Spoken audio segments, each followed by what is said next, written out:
تو دونوں شادیاں میں نے اخبارات میں بھی پڑھی، ایک تو اپنی آنکھوں سے جا کے جو اچھی مثال قائم کی گئی سعد رضوی کی شادی پہ، وہ بھی میڈیا کو ہضم نہیں ہوئی۔ سعد رضوی صاحب کو مبارک دیتا ہوں کہ انہوں نے اچھی روایتیں قائم کی ہیں۔ اعوذ باللہ من الشیطان الرجیم، بسم اللہ الرحمن الرحیم۔ ان اللہ وملائکتہ یصلون علی النبی یا ایہا الذین آمنوا صلوا علیہ وسلموا تسلیما۔ اللہم صلی علی سیدنا مولانا محمد وعلی آل سیدنا مولانا محمد واصحاب سیدنا مولانا محمد وبارک وسلم وصلی علیہ۔ گزشتہ روز یعنی 6 فروری کو سبزہ زار اسٹیڈیم میں امیر المجاہدین حضرت مولانا خادم حسین رضوی رحمۃ اللہ علیہ کے صاحبزادے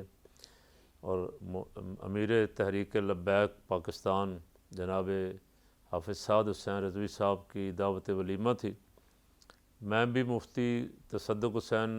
رضوی اور جناب ایوب مغل صاحب کی معیت میں وہاں حاضر ہوا، اور انہوں نے کچھ دن پہلے ہمیں مدعو فرمایا تھا۔ تو شادی کارکنوں کا ایک بڑا اجتماع تھا، کچھ خواص بھی تھے، لیکن اکثریت جو تھی وہ مدارس کے طلباء اور تحریک لبیک کے غریب کارکن تھے۔ انہیں دیکھ کے میرا دل بے انتہا خوش ہوا کہ آج کا رواج یہ ہے کہ شادی بیاہ پہ صرف رشتہ داروں کو بلاؤ یا بڑے بڑے لوگوں کو بلاؤ۔ غریب کو کھانا کھلانا لوگ اپنا قصر شان سمجھتے ہیں، وہ سمجھتے ہیں اگر کوئی غریب ہماری شادی میں آ بھی گیا تو شاید پتہ نہیں لوگوں کو کیسا لگے گا۔ لیکن یہاں کل بالکل مختلف صورتحال دیکھی۔ یہاں زیادہ تر لبیک کے کارکن تھے اور دینی مدارس کے طلباء تھے، ان کے لیے دروازے کھلے تھے، کسی دعوت کی ضرورت نہیں تھی، اور بڑی تعداد میں تھے، ہزاروں کی تعداد میں تھے۔ میں کیونکہ اسٹیڈیم میں پیچھے نہیں گیا، میں نہیں کہہ سکتا کتنے ہزار تھے، لیکن یہ کہہ سکتا ہوں کہ ہزاروں کی تعداد میں تھے، اور بہت سارے علماء اور مشائخ اور خاص کر کے تحریک لبیک کے وابستگان، اراکین شورا، اور کچھ لوگ جو میری نظر پڑے ان میں سے 2-4 سیاسی جماعتوں کے بھی تھے۔ زیادہ تعداد علماء اور مشائخ کی تھی اور باقی طلباء تھے۔ اچھا، یہ خبر ملی کہ وہاں ہی خبر بیان ہو رہی تھی، بلکہ جو اسٹیج سیکرٹری صاحب تھے وہ شاید بیان کر رہے تھے، اخبارات میں بھی چھپی کہ حافظ سعد حسین رضوی صاحب نے اپنا ولیمہ جو ہے وہ جا کے یتیم خانے میں یتیم بچوں کے ساتھ انہیں کھانا کھلا کے وہاں کیا، اور یہ جو ولیمہ تھا یہ ان کے محبت کرنے والوں نے، چاہنے والوں نے اپنی مرضی سے انتظام اس کا کیا۔ وہ تو صرف جو پہلا ان کا کھانا یتیم بچوں کے ساتھ تھا اسی پہ مطمئن تھے اور خوش تھے۔ یہ بہت دیر بعد دیکھنے کو ملا ایسا۔ چند دن پہلے ایک خبر بھی میں نے کہیں سنی تھی کہ کسی صاحب نے اپنی بیٹی یا بیٹے کی شادی پہ مسجد میں نکاح کروایا، اور 25 لاکھ روپیہ جو خرچ کرنا تھا شادی پہ وہ غریبوں میں تقسیم کر دیا۔ ایسی مثالیں اب کہیں کہیں ملتی ہیں۔ کاش ہمارا سب کا طریقہ کار یہ ہو جائے کہ ہم صرف برادری اور چودراہٹ کو خوش کرنے کے لیے اللہ رسول کو خوش کرنے کے کام کریں، اور ظاہر ہے کہ آپ غریبوں کو، مسکینوں کو کھانا کھلائیں گے، اللہ اور اس کا رسول صلی اللہ علیہ وسلم خوش ہوں گے۔ آپ اگر ایسی رسم و رواج، غیر شرعی رسم و رواج، کوئی مہندی ہو رہی ہے، کہیں مائیوں ہو رہا ہے، کہیں پتہ نہیں کیا کیا ہو رہا ہے، ایسے رسم و رواج پہ فضول پیسہ ضائع کریں گے تو وہ بھگتنا پڑے گا، اللہ کے ہاں بھی جواب دینا پڑے گا، اور اس کے اثرات بد جو ہیں، اس کی نوست جو ہے وہ بچی اور بچے کو پھر اپنی زندگی میں دیکھنی پڑے گی۔ بارہا دفعہ میں نے ایسا دیکھا، بڑی دھوم دھام سے شادی کی، کروڑوں اربوں روپیہ خرچ کیا، ہفتے کے اندر اندر لڑکے کی بن نہیں سکی، طلاق ہو گئی، ناراضگی ہو گئی، سارا کچھ گیا، یا خدا نخواستہ کوئی نہ کوئی حادثہ ہو گیا، شادی کے بعد خوشیاں نہیں دیکھ سکے، یا بعض دفعہ ایسا بھی ہوا کہ اتنا لمبا چوڑا خرچ، عیش و عشرت، تماشا، دکھاوا، نتیجہ یہ ہوا کہ شادی کے بعد میاں بیوی دونوں ہی اولاد کے لیے ترس رہے ہیں کئی کئی سال علاج کروا کے، تو یہ موقع ہوتا ہے کہ بندہ اللہ اور اس کے رسول کی فرما برداری کرے خوشی کے موقع پہ، پھر انہی سے ہی تو مانگنا ہے،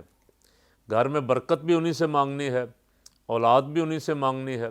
پھر اولاد ہو جائے تو اولاد کا نیک ہونا بھی انہی سے مانگنا ہے۔ اس لیے اس موقع پہ اگر خوشی میں آ کے، ترنگ میں آ کے، فخر اور غرور اور تکبر میں آ کے سارے کام نافرمانی والے کر لیے جائیں، پیسہ فضول خرچ کیا جائے، اور میں نے بارہا دفعہ دیکھا کروڑوں اربوں پتی لوگ بے پناہ پیسہ بہاتے ہیں شادیوں پہ، لیکن انہیں توفیق نہیں ہوتی کوئی گھر سے چلتے ہوئے اپنی محلے کی مسجد کو کوئی 10,000 روپیہ دے جائیں، کوئی مدرسہ اگر ان کے قریب ہے وہاں یتیم بچے پڑھتے ہیں تو ان کی خدمت کر جائیں کہ مولانا صاحب یہ بچوں کے مہینے کے کھانے کے اخراجات آپ میری طرف سے رکھ لیں۔ یہ سارے برکت والے کام ہیں، ان سے ہم بہت دور ہو گئے۔ ابھی گزشتہ دنوں ایک شادی ہوئی جاتی عمرہ میں، پہلے لندن میں ہوئی، اور لندن میں بھی اس پہ کروڑوں روپیہ خرچ ہوا، بڑے ہوٹلوں میں بڑے بڑے لوگ ظاہر ہے بلائے تھے انہوں نے، اور پھر جاتی عمرہ میں بیٹے کی والدہ روزانہ کئی کئی کروڑ کا سوٹ پہن کے آتی رہی، اور اخبارات میں خبریں چھپتی رہیں، اور ان کے چرچے ہوتے رہے حسن کے، خوش ہوتے ہوں گے ظاہر ہے کہ ہم نے بڑا تیر مارا ہے، کاش وہ سوچتے کہ جتنا پیسہ ہم نے اس لڑکے کی شادی پہ پہلے لندن میں پھر یہاں جتنا اس پہ خرچ کیا ہے، اس میں سے کچھ حصہ ان غریبوں کی بچیوں کے ہاتھ بھی رنگ پیلے کر دیتے جن کے لیے دن رات وہ جن کی لیڈری کے گن گاتے ہیں کہ ہم غریبوں کے لیڈر ہیں، غریب ہمارے ساتھ ہے، اور جن غریبوں کا دن رات وہ باویلا کر کے اپنی لیڈری چمکاتے ہیں اور اقتدار لیتے ہیں اور ان سے ووٹ لیتے ہیں ان کو لائنوں میں کھڑے کر کے، اس جتنا پیسہ اس جنید صفدر کی شادی پہ خرچ کیا مریم نواز صاحبہ نے اور نواز شریف نے، اتنے پیسے سے میرا خیال ہے کم از کم 10,000 بچیوں کی، میں رف سا اندازہ لگا رہا ہوں، 10,000 بچیوں کی، بیوہ عورتوں کی بچیوں کی، یتیم بچیوں کی شادی کی جا سکتی تھی، ان کی مدد کی جا سکتی تھی، لیکن تمام تر پروپیگنڈے کے باوجود ان کو کوئی پرواہ نہیں ہے، اس لیے کہ ان کو پتہ ہے ہمارا جس قوم سے واسطہ پڑا ہے یہ پرلے درجے کے بیوقوف ہیں، یہ 100 جوتے بھی ہم سے کھائیں گے، پیاز بھی ہم سے کھائیں گے، 100 پیاز بھی کھائیں گے، 100 جوتے بھی کھائیں گے، یہ ہماری جان چھوڑیں گے نہیں، ہم تیسری بار آئیں بھاگ کے ملک سے چلے جائیں، ہم دھوکہ دے کے چلے جائیں، ہم سودے بازی کر کے جھوٹ بولتے رہیں، لیکن یہ قوم بیوقوفوں کی ہے، یہ ہمارے پیچھے رہے گی۔ کاش اگر کبھی قوم سیدھی ہو جاتی ان کو، قوم ان کو بتاتی کہ تم نے نشان تو شیر کا رکھا ہوا ہے اور تم تو گدڑ سے بھی بدتر ہو، جب بھی تھوڑی سی مصیبت آتی ہے بھاگ جاتے ہو ملک چھوڑ کے، ملک میں آنا ہی نہیں چاہتے، ملک میں صرف حکومت کرنا چاہتے ہو۔ تو دونوں شادیاں میں نے اخبارات میں بھی پڑھی، ایک تو اپنی آنکھوں سے جا کے دیکھی، اور زیادہ تر کوشش کرتا ہوں بڑوں کی شادیوں میں، بہت سارے دعوت نامے میرے پاس پڑے رہتے ہیں، کوئی پی سی کا، کوئی فلاں ہوٹل کا، کوئی فلاں ہوٹل کا، کسی بڑے کا، کسی ادھر کا ادھر کا، زیادہ تر بچتا ہوں، کوئی بہت خاص دوست ہو، محبت کرنے والا ہو، اپنی جماعت کا ساتھی ہو، علماء میں سے کسی کا بچہ ہو، تو کوشش کرتا ہوں کہ اس کی شادی پہ حاضری لگوائی جائے تاکہ ان کی حوصلہ افزائی بھی ہو، اور ایسے افراد جو ہیں دل خوش ہوا، کاش ہمارا میڈیا بےغیرتی نہ کرتا، جس طرح بلاول کی بہن کے لیے میڈیا نے ایک مہینہ پہلے شور ڈالنا شروع کر دیا تھا، مہندی کی رسم بھی دکھا رہا ہے اور مائیوں بھی دکھا رہا ہے اور فلاں بھی دکھا رہا ہے اور فلاں بھی دکھا رہا ہے، اور جیسے اس جنید صفدر کے لیے میڈیا دن رات لگا رہا، یہاں جو اچھی مثال قائم کی گئی سعد رضوی کی شادی پہ وہ بھی میڈیا کو ہضم نہیں ہوئی، شاید ایک کا دکا چینل نے کوئی خبر چلائی ہو کہ شادی ہوگی ہے، ولیمے کی دعوت ہوئی ہے، اکثریت نے اس کا بالکل بلیک آؤٹ کیا۔ اس لیے بلیک آؤٹ اس لیے کرتے ہیں کہ یہ سارے لٹیروں کے ساتھی ہیں، لفافہ صحافت کرتے ہیں، اور یہ سمجھتے ہیں کہ اگر قوم کی اصلی لیڈرشپ کو قوم کے سامنے پیش کیا، قوم کو اصل لوگ دکھا دیے کہ یہ اصل وارث ہیں اس ملک کے،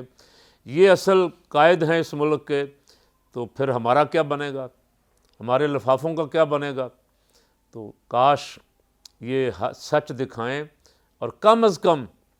ایک ایسی جماعت جس کی عوام میں وہ خود بھی دیکھ رہے ہیں، مانتے بھی ہیں، آپ پردے کے پیچھے اسکرین سے ادھر ادھر ہٹ کے مانتے بھی ہیں کہ ان کی ورث ہے عوام میں، ان کو ان کی حیثیت کے مطابق کم از کم کوریج دیں. چلو اتنی نہیں دیتے، کوئی 50% ہی، کوئی 20% ہی، کچھ تو. یہ تو دشمنوں والا سلوک کرتے ہیں. ان لوگوں کے ساتھ جو ملک کے ساتھ مخلص ہیں، با وفا ہیں، جو ملک پہ وقت آئے تو جان قربان کرنے کے لیے بھی تیار ہیں، یہ ان کے ساتھ جب بھی وقت. میڈیا ان کو دکھانا نہیں چاہتا. میڈیا لتا منگیشکر کو تو دکھائے گا کئی دن تک، کئی دن تک میڈیا اس کے گن گائے گا، روئے گا اس کو. لیکن یہ اصل لیڈرشپ جو ہے اس ملک کی، جو تاجدار ختم نبوت صلی اللہ علیہ وسلم کے عشاق ہیں، حضور کی عزت اور ناموس پہ پہرا دینے والے ہیں، جو نظام مصطفیٰ صلی اللہ علیہ وسلم کی بات کرنے والے ہیں، ان کو میڈیا نہیں دکھائے گا. تو میں بہرحال سعد رضوی صاحب کو مبارک دیتا ہوں کہ انہوں نے اچھی روایتیں قائم کی ہیں. اللہ کرے ان کے سارے فالور بھی اور باقی جنہوں نے دیکھا ہے وہ بھی اپنے اپنے بچوں بچیوں کی شادیوں پہ ایسی اچھی روایات قائم کریں، تاکہ ہم بہت ساری فضول خرچی سے، بہت ساری بری رسموں سے اور غیر شرعی کاموں سے بچ جائیں، اور شادی بیاہ پہ ایسے ہی کام کریں جن سے خدا بھی خوش ہو جائے،